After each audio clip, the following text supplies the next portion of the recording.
You're listening to Release Your Resistance with Bex Beltran, episode 83.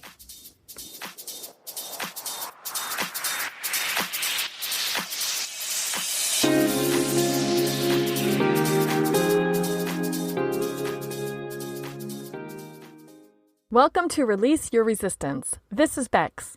The only reason why any of us don't have what we want in life is because of our own resistance. Right now, I'm learning how to recognize and release my resistance, and this podcast tells you how you can release your resistance so that you can live the exact life that you want. Let's get started. Last week, one of my journaling prompts was, what new practices or interests have changed my life in the past 3 or 4 years? That's a pretty good prompt, right? So I started thinking. 4 years ago was 2017. What did I start doing that year? What about the next year? What new thing did I get interested in last year or the year before? I like to organize things, so I made some headings in my journal for each year, and I started to fill in what I could remember. And that was such an interesting memory exercise. At first, it was a little difficult to think about the specific years and what I started when, but pretty soon my mind warmed up to it, and I got really curious and engaged in thinking about this super interesting topic. And the topic has stayed with me and popped up for me in other ways over the past week or so. I really recognized how much my own life has transformed in the past 5 years, and I thought about the other people in my life and how their lives have transformed. And I started noticing discussions and social media posts about transformations that happen over a 5-year span. I collected a few comments that I read from other people about what has happened for them in the past 5 years in order to share them with you here today. So here are a few of the lightly edited quotes that might remind you or inspire you or give you something to consider about your own recent 5-year time frame. One person wrote, "I was doing everything right. Despite feeling taken advantage of, someone I admire told me to stop being a pushover and demand my worth." Yes. Another person wrote, "People will never change and I have to just accept it and not stress myself out talking about something that lowers my mental health." Wow, what a great thing to recognize. A third person wrote, "I'm so much more sure of myself and what I want. I stopped settling for a life that society had planned out for me." Yes. Another person wrote, "I am more confident in not just my abilities, but myself. I understand what I'm worth and what I'm willing to exchange for my time." Another one was, "I realized I was too critical of myself, and now I'm working to stop that, and my self-confidence has shot up." And finally, someone said, "I developed self-esteem, gained body confidence, got a handle on my mental health, learned countless new skills, and experienced more than I ever expected I would." Wow, those sound like amazing transformations, right? And even though I do not personally know any of those people that I quoted, I am so proud of them and I am so happy for the life that they have created for themselves in the past 5 years. By the way, are we just calling this the last 5 years? I wondered if we have a specific name to identify a 5-year span. I don't think we collectively do in the English language, but we should, right? So I came up with a few options, and you will have to let me know which one you prefer. We could call it a demi-decade, since 5 years is half of a decade, or we could call it 5 ans. That's French for 5 years. What do you think? Do you have another name suggestion? 5 years might seem like a long time, but also it seems like it passes in an instant. And as I just shared all of those examples, a whole life, a whole personality can completely change in 5 years. And this reminds me of a coaching exercise that I sometimes do with my coaching clients. I ask them to list 4 to 5 things that they have learned or created or completed or accomplished in the past 1 or 2 years. And then I invite them to think of the quote unquote you of 5 years ago. So then we talk about how that 5-year before person created and learned and accomplished all those things that they had listed. And then we push our conversation into the future and wonder what they will learn, create, complete, and accomplish in the next 5 years. Even if they're not aware of it yet, or even if they don't know how yet, or don't have the resources or the confidence yet. It is such a powerful coaching exercise, and it's very encouraging and empowering for the client and also for me as the coach to hear about all of it and to see and believe all the possibilities for that person. So I decided to run through this coaching exercise on myself with a few variations so that I could share it with you. And I also wanted to think about some of the struggles or unknowns that I have encountered over the past 5 years. This episode isn't meant to just be a memoir of the last 5 years of my life. It's not supposed to be all about me, but I am sharing all of my own information with you so you can hear some real life examples. And in case, or hopefully, they will relate to you, or maybe you can hear one of the examples and use it as a metaphor for something in your life. So let's go back to 2016. How was my life in 2016? What was I doing? That year was my year of learning and realization and growth. I think that really was the year that my life began to take a serious turn. It was my last year of working full-time in a corporate environment and working as a traditional employee. And during that last year of my traditional former career was when I discovered and incorporated all of these concepts that changed my life. And I described those 6 concepts that changed my life in one of my earliest episodes last year.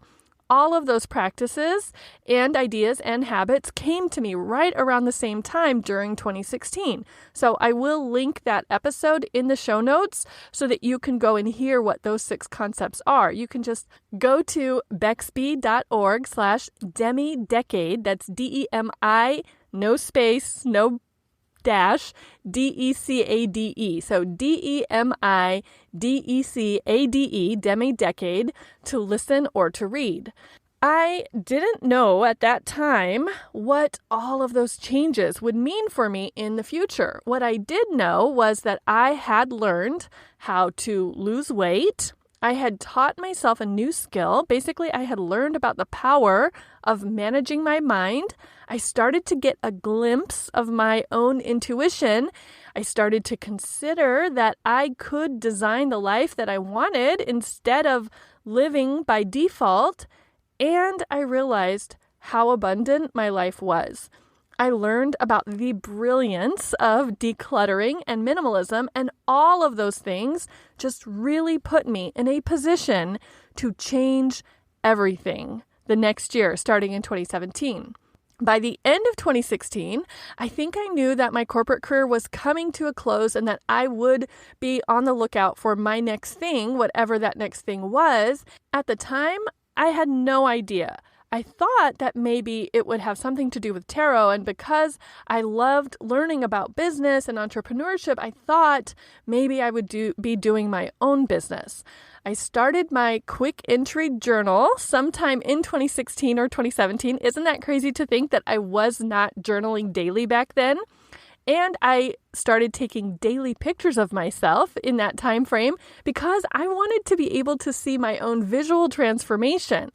And around that time, I was also taking watercolor courses, and that really helped me start to consider myself as an artist.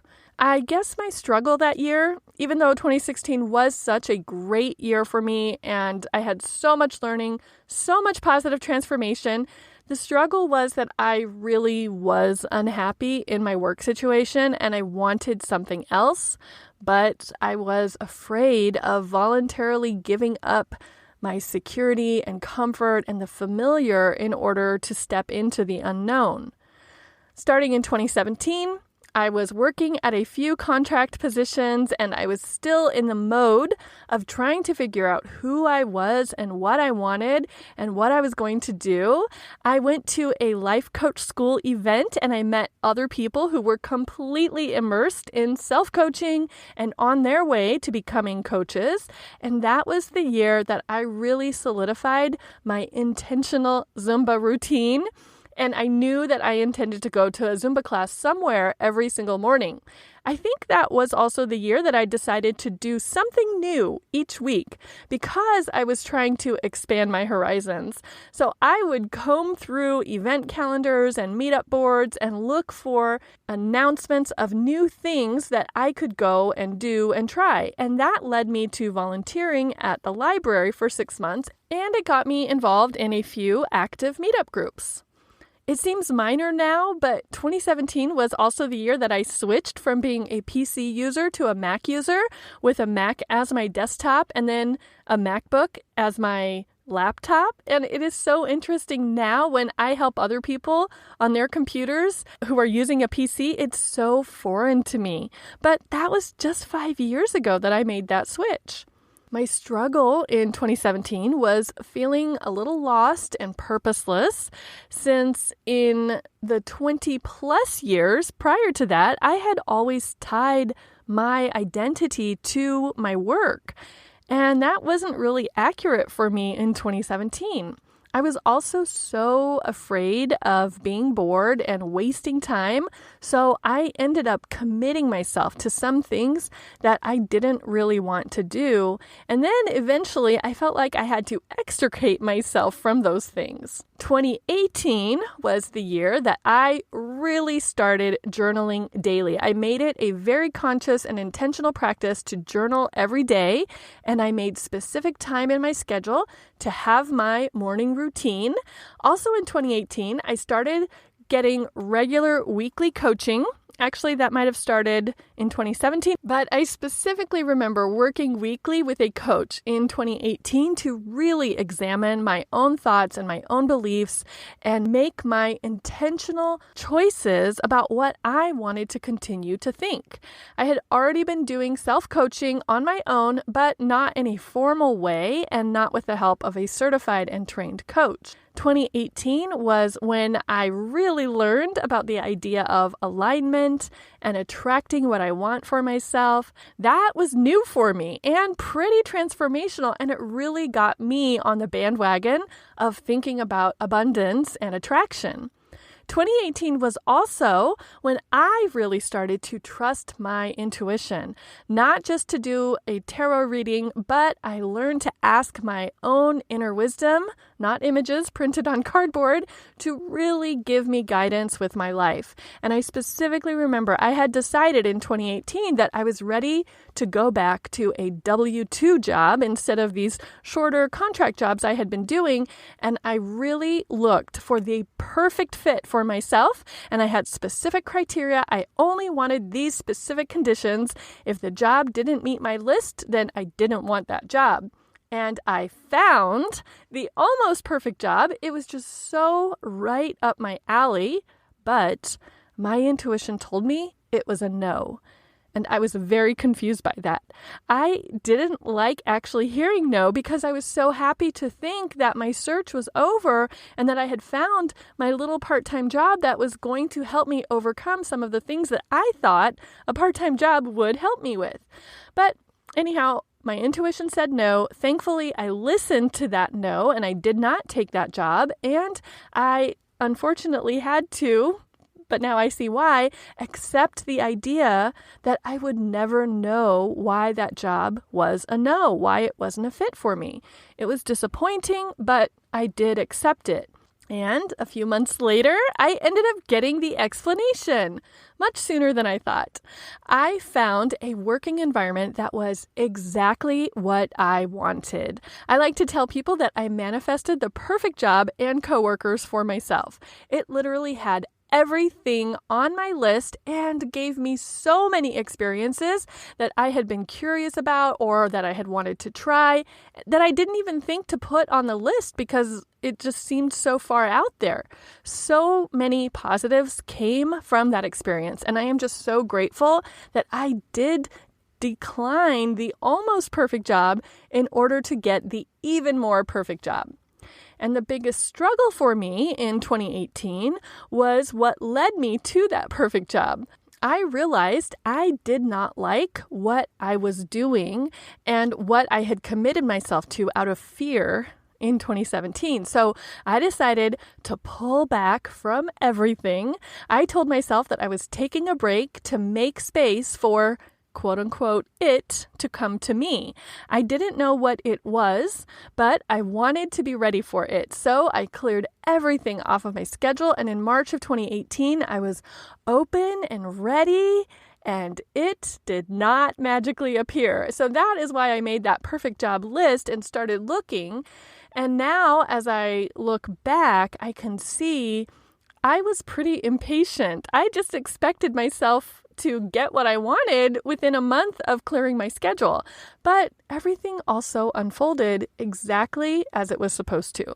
In the later part of 2018, thanks to a breakthrough session with my coach, I wrote my manifesto and I found my purpose, as I like to call it, through writing that manifesto. So I did end up finding, quote unquote, it in 2018, just many months later than I thought I would. And just having that manifesto and finding that purpose and labeling it that way and putting a name to it and reading it to myself and being so intentional about it was life-changing. My mood changed, my demeanor changed, my confidence skyrocketed. Writing that manifesto just opened me up so much in a way that I wasn't able to open before and that I wasn't even aware of before. That whole situation was just so amazing. In 2019, that perfect little part-time job that I had manifested turned into a full-time job with more responsibility and better use of my skills, and obviously taking up much more of my time. And that is also the year that I started my coach certification program. I was learning so much. I was studying. I was coaching with my practice clients. This was a very robust program, and I took it very seriously. And I still had so much fun, but my life was pretty busy at that time, working full-time, doing the coach certification program, having an active social life, working on a bathroom remodel, all of it. And halfway through 2019, I knew I would be starting this podcast in 2020. And I was having so much fun planning for it and researching and learning how to start a podcast. I also was starting to realize that my time at that perfect job would be coming to an end. I wasn't sure when, but I was thinking about my exit. I was able to drop back down to part-time, and that meant that I also had a full weekday free for myself each week that I used for coaching my practice clients, and I used it for content creation and training and networking. I had a lot of normal struggles in 2019 that I think all full-time employees who are also going to school or starting a side hustle might have. The question that I remember being really captivated by, not so much a struggle, but just something that I thought about a lot that year, was wondering, what would be the worst thing that someone could say about you? I loved thinking about that question for myself and asking my friends and family. And I also always brought it up if there was extra time in a coaching session. I just wanted to hear everyone's different answers to that question and then dissect those different answers with them. It was like a bullet train to the very center of their subconscious to learn what they thought the worst thing someone could possibly say about them was. Obviously, 2020 was a major transformative year for, I think, every person on this planet, probably, but I'll just speak for myself. I was just so fully reminded of the truth that we really have control of nothing. And even if we make the best laid plans and have the most prepared preparations, none of it really matters. Reality is always in control. We are not in control of reality, and certainly we are not in control of the future. So 2020 was a great transformational lesson for me. Everything that I thought was going to happen, everything that I thought I was going to do, it didn't really pan out the way that I thought it would. Probably not for me or for anyone, but 2020 was such a wonderful time for me. It really was. I was able to meet so many people online that I probably wouldn't have been encouraged to meet or put in a position to meet if online wasn't our only option. I definitely deepened my friendships with people that I had met in the previous few years.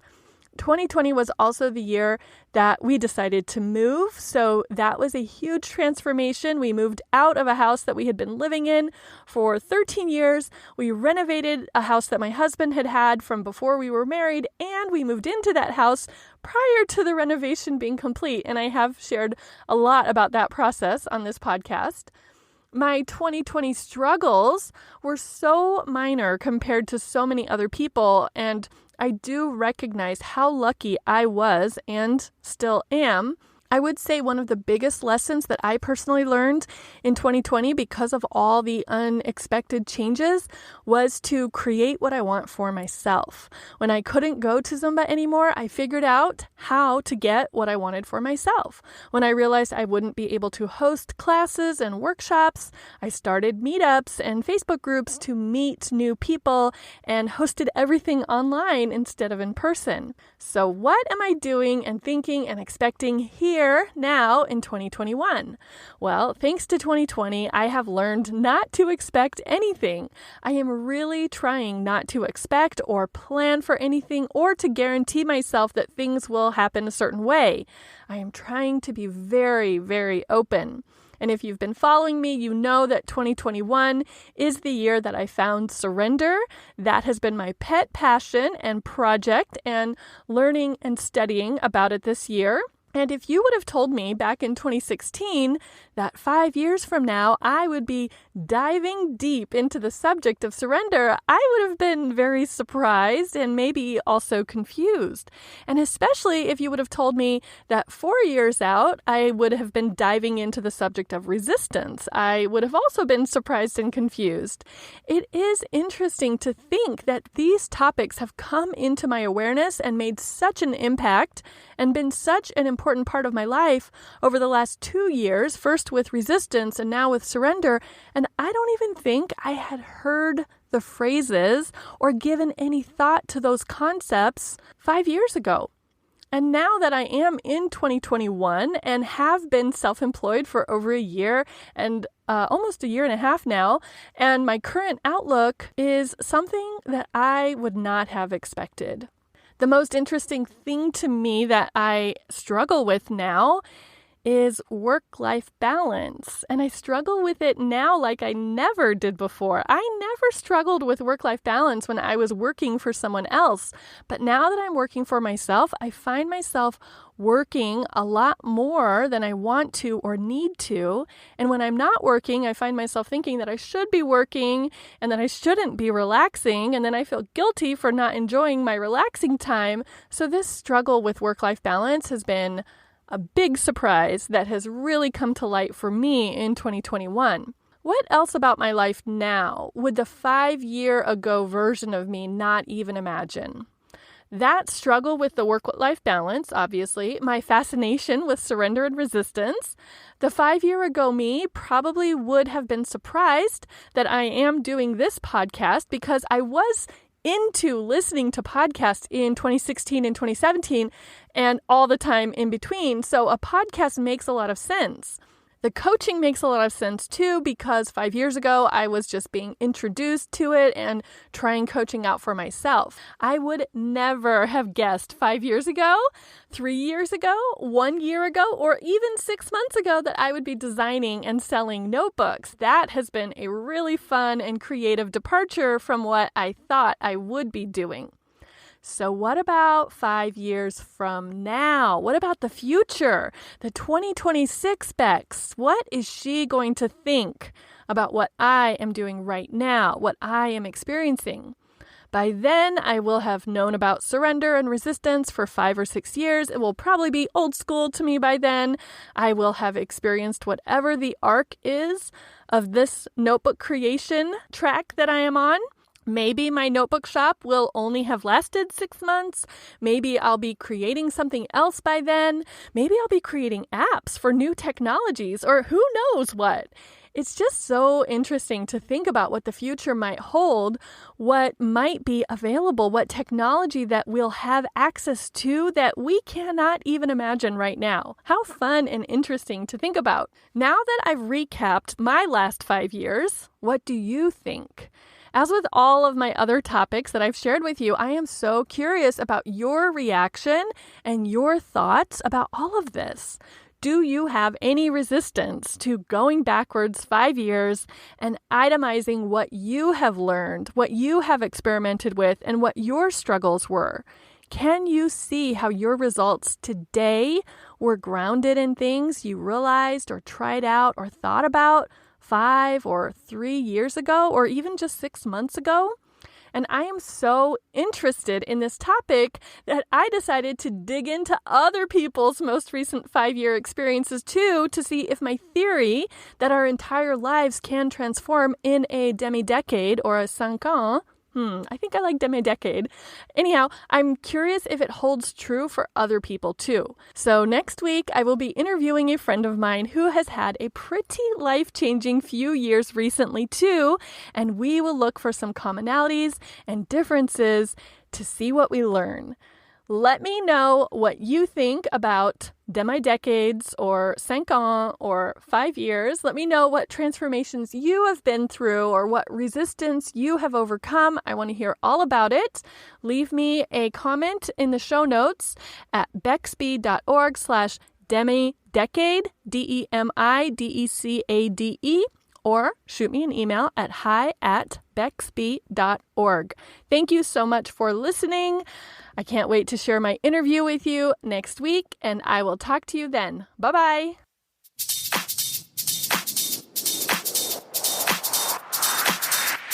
This has been Release Your Resistance.